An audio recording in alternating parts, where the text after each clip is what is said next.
Okay guys, so we're gonna start our final stitch, which is the cross stitch. It is clearly the most difficult of the 4 stitches, but it is actually the most useful and best stitch to use. Not only is it very secure because of the cross that it makes, but it's almost impossible if you do it correctly to see from the other side. Okay.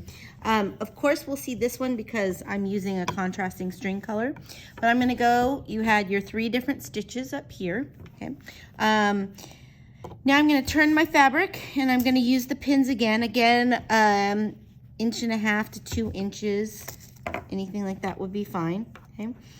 You're gonna use a couple of pins to keep it in place because you don't have anything basted, and you don't want your fabric to move on you. So I'm gonna just use a couple of extras right there. You'll want to move these down as you continue on. Actually, it's probably better if you do it this way because of the way I'm gonna hold this fabric in my hand. I don't want to stab myself and I don't want my strings getting caught in the heads of these pins. Okay, so I've pinned down my fabric. Here it is.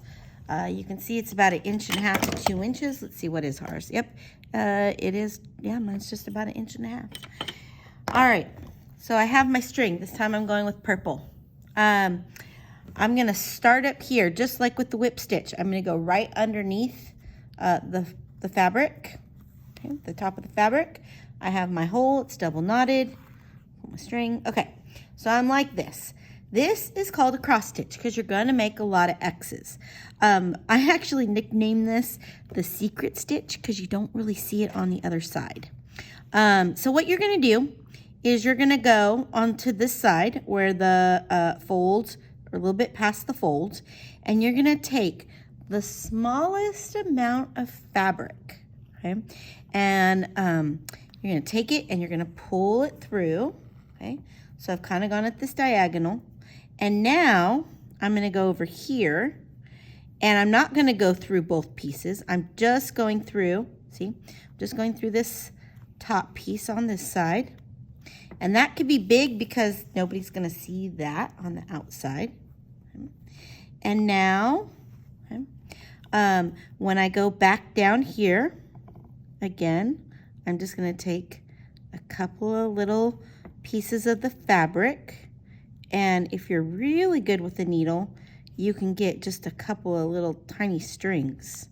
Okay. And take it through.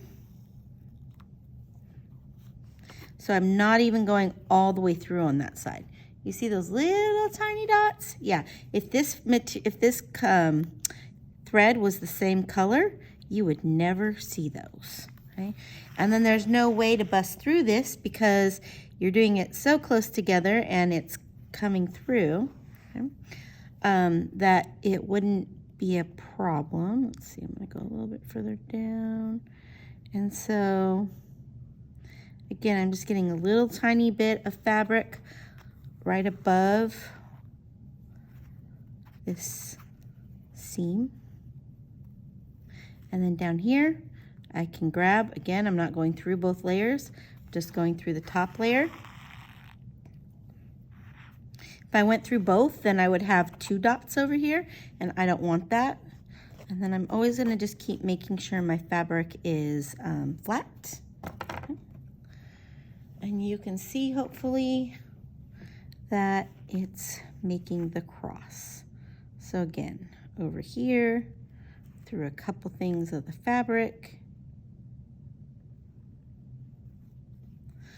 I didn't like that. That took too much.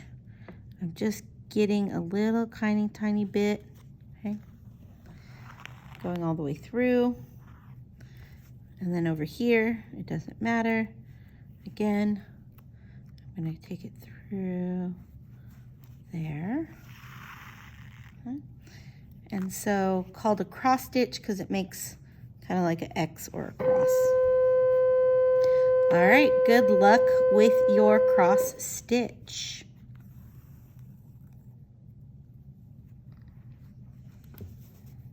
There you go.